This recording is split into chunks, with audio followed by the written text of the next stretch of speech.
Federation ಆಗಿ ಒಂದು ಉದ್ಯಮದ ಪರವಾಗಿ, ಸರ್ಕಾರದ ಪರವಾಗಿ, ಜನತೆ ಪರವಾಗಿ ನಾವು ಹೋರಾಟ ಮಾಡ್ತಿರ್ಬೇಕಾದ್ರೆ ನಮ್ಮ ಹತ್ರ ಯಾವುದನ್ನು ಡಿಸ್ಕಸ್ ಮಾಡದೆ ಎಸ್ಸಿಗಳ ಹತ್ರ ನಮ್ಮ ಉದ್ಯಮದ ಯಾರು ಗಣಿಗುತ್ತಿದ್ದಾರೆ, ಪರವಾನಗಿದಾರರಿದ್ದಾರೆ ಅವ್ರ ಹತ್ರನೂ ಒಂದು ವಿಚಾರಣೆ ಮಾಡದೆ, ಫೋಕಸ್ ನೋಟಿಸ್ ಕೂಡ ಕೊಡದೆ ಡೈರೆಕ್ಟ್ ಆಗಿ ಡಿಮಾಂಡ್ ನೋಟಿಸ್ ಅನ್ನು ಕೊಟ್ಟು ಈ ಒಂದು ಅವ್ಯವಸ್ಥೆಯನ್ನು ಮಾಡಿಬಿಟ್ಟಿದ್ದಾರೆ.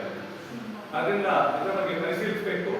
ನಮ್ದು ಏನು ಇಲ್ಲಿ ಎಕ್ಸ್ಪೋರ್ಟ್ ಆಗಲ್ಲ ಡ್ರೈನೇಜ್ ತರ, ನಮ್ದು ಖಾಲಿ ಜನರ ಮೂಲಭೂತ ವ್ಯವಸ್ಥೆಗೆ ಬೇಕಾಗಿರುವಂತ ಅಗತ್ಯಗಳನ್ನು, ಊಟಕ್ಕೆ ಅಕ್ಕಿಗೆ ಬೇಕಾಗಿ ಡೆವಲಪ್ಮೆಂಟ್ಗೆ ನಮ್ಮ ಕಟ್ಟಡಗಳ ಉತ್ಪನ್ನಗಳು ಬೇಕು. ಅದು ಪಟ್ಟಾಯಗಳಿರ್ಬೋದು, ಸರ್ಕಾರದಲ್ಲಿರ್ಬೋದು. ಅದನ್ನು ಒಂದು ಒಳ್ಳೆ ರೀತಿಯಲ್ಲಿ ಜನರಿಗೆ ಸದುಪಯೋಗ ಮಾಡಲಿಕ್ಕೆ ಸರ್ಕಾರ ವ್ಯವಸ್ಥಿತವಾದ ಒಂದು ಸಿಸ್ಟಮ್ ಅನ್ನು ಮಾಡಬೇಕು.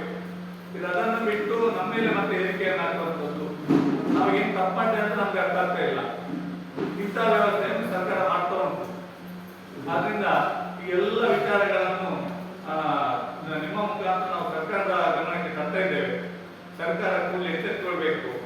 ಈಗ ಮುಖ್ಯಮಂತ್ರಿಯವರು ಬಂದಿದ್ದಾರೆ, ನಮ್ಮ ಉದ್ಯಮದ ಸಮಸ್ಯೆಗಳು ಅವರಿಗೆ ತಿಳುವಳಿಕೆ ಉಂಟು ಅಂತ ಹೇಳಿ ನಾವು ತಿಳ್ಕೊಂಡಿದ್ದೇವೆ. ಆದ್ರಿಂದ ಇದನ್ನು ಅವರು ತುರ್ತು ಒಂದು ಸಭೆಯನ್ನು ಕರೆಯುವುದಕ್ಕೆ ವ್ಯವಸ್ಥೆ ಮಾಡಿ ನಮಗೆ ನಮ್ಮೊಟ್ಟಿಗೆ ಒಂದು ಸಭೆಯನ್ನು ನಡೆಸಿ ಅಲ್ಲಿ ಏನು ಸಮಸ್ಯೆಗಳಾಗಿದೆ, ಏನು ತೊಂದರೆ ನ್ಯೂನತೆಗಳುಂಟು ಅದೆಲ್ಲವನ್ನು ಸರಿಪಡಿಸುವುದಕ್ಕೆ ಮಾನ್ಯ ಮುಖ್ಯಮಂತ್ರಿಗಳು ಇದಕ್ಕೆ ಕ್ರಮವಹಿಸಬೇಕು. ಈಗ ಗಣಿ ಮತ್ತು ಭೂಮಿನ ಇಲಾಖೆ ಕೂಡ ಅವರ ಸುಪರ್ದಿಯಲ್ಲಿ ಉಂಟು. ಅದರಿಂದ ಅವರಿಗೆ ಕೂಡಲೇ ಒಂದು ವ್ಯವಸ್ಥೆ ಮಾಡಬೇಕು.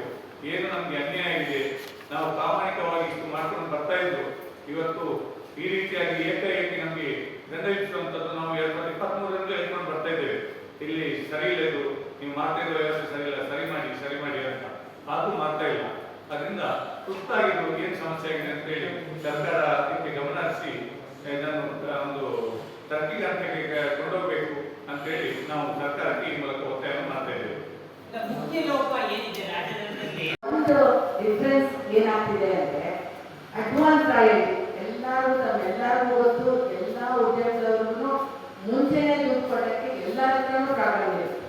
ಇವತ್ತು ಕಾಂಟ್ರಾಕ್ಟ್ಗಳು ಅಷ್ಟೇ ನಮ್ಮ ಹತ್ರ ಮೆಟೀರಿಯಲ್ ಡಿಸ್ಪ್ಯಾಚ್ ಪರ್ಮಿಟ್ ಅಂತ ಇರುತ್ತೆ. ಅಂದ್ರೆ ಮೆಟೀರಿಯಲ್ ತಗೊಂಡು ಹೋಗ್ಬೇಕಾದ್ರೆ ನಮ್ಮ ಹತ್ರ ದುಡ್ಡು ಕೊಟ್ಟು ಆ ಚೀಟಿ ತಗೊಂಡು ಹೋಗ್ಬೇಕು. ಆ ಮೆಟೀರಿಯಲ್ ಡಿಸ್ಪ್ಯಾಚ್ ಪರ್ಮಿಟ್ ನ ತಗೊಳಕ್ಕೆ ಕಾಂಟ್ರಾಕ್ಟ್ಗೆ ಯಾವತ್ತು ಬಿಲ್ ಬರುತ್ತೋ ಮುಂಚೆನೆ ನಮ್ಗೆ ಅವ್ರು ಕೆಲಸ ಮಾಡೋದು ಅಂದ್ರೆ ನಮಗೂ ಇನ್ವೆಸ್ಟ್ ಮಾಡ್ಬೇಕು. ಸೊ ಹಂಗಾಗಿ ಸರ್ಕಾರ ನೀವು ಬಿಲ್ ನೀವು ಪಾಸ್ ಆಗಬೇಕಾದ್ರೆ ನೀವು ಬೇಕಾದ್ರೆ ರಾಯಲ್ಟಿ ಡಿಡಕ್ಟ್ ಮಾಡಿಬಿಡಿ ಅಂತ ಸರ್ಕ್ಯುಲರ್ ಕಳಿಸ್ತು. ಅಂದ್ರೆ ನಮ್ಮ ಹತ್ರ ಯಾರು ಪರ್ಮಿಟ್ ತಗೊಳ್ಳೇ ಇಲ್ಲ. ಮತ್ತೆ ನಮ್ಮ ಹತ್ರ ಇವತ್ತಿನ ದಿವಸ ನಮ್ಮ ಹತ್ರ ತಗೊಂಡ್ರೆ 122 ರೂಪಾಯಿ ಒಂದು ಟನ್ಗೆ ನಾವು ಗೌರ್ಮೆಂಟ್ಗೆ ಕಟ್ತಾ ಇದ್ದೀವಿ. ಅದೇ ಅವರು PWD ಕಾಂಟ್ರಾಕ್ಟರ್ಸ್ ಆಗಲಿ, ಎನಿ ಕಾಂಟ್ರಾಕ್ಟರ್, ಸೆಂಟ್ರಲ್ ಗೌರ್ಮೆಂಟ್ ಯಾರೇ ಆಗಲಿ, ರಾಯಲ್ಟಿ ಅವರು 80 ರೂಪಾಯಿ ಹಿಡಿತಾರೆ.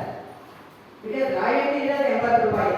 ಅದೇ DMF additional average periodic payment ಅಂದ್ಬಿಟ್ಟು 122 ರೂಪಾಯಿ ನಮ್ಗಳ ಹತ್ರ ಒಂದು ಟನ್ ಪರ್ಮಿಟ್ ತಗೋತಾರೆ.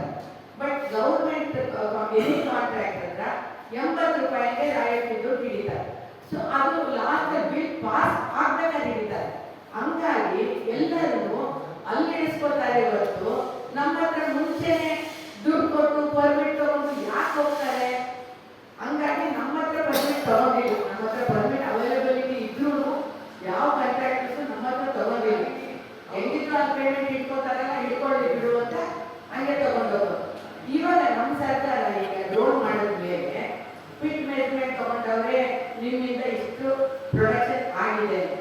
ನಾವು ಸರ್ಕಾರ ಕೇಳ್ತಿರೋದು ಒಂದೇನೆ, ಅವತ್ತಿಂದ ಇವತ್ತವರು ನಿಮ್ಗೆ ಗೌರ್ಮೆಂಟ್ ವರ್ಕ್ಸ್ ಅಲ್ಲಿ ಹಿಡಿದಿರುವಂಥದ್ದು ಎಷ್ಟು ಟನ್ ದುಡ್ಡು ಹಿಡಿದಿದ್ದಾರೆ ಅಷ್ಟು ಟನ್ನ ನೀವು ಟ್ಯಾಲಿ ಮಾಡಿಬಿಟ್ಟು ನಮ್ಮ ಹತ್ರ ಇವಾಗ ನಾವೆಲ್ಲರ ಹತ್ರ ಇಡೀ ಸ್ಟೇಟ್ ಅಲ್ಲಿ ಒಂದು X ಟನ್ಗೆ ಇವರು ದಂಡ ಹಾಕಿದ್ದಾರೆ.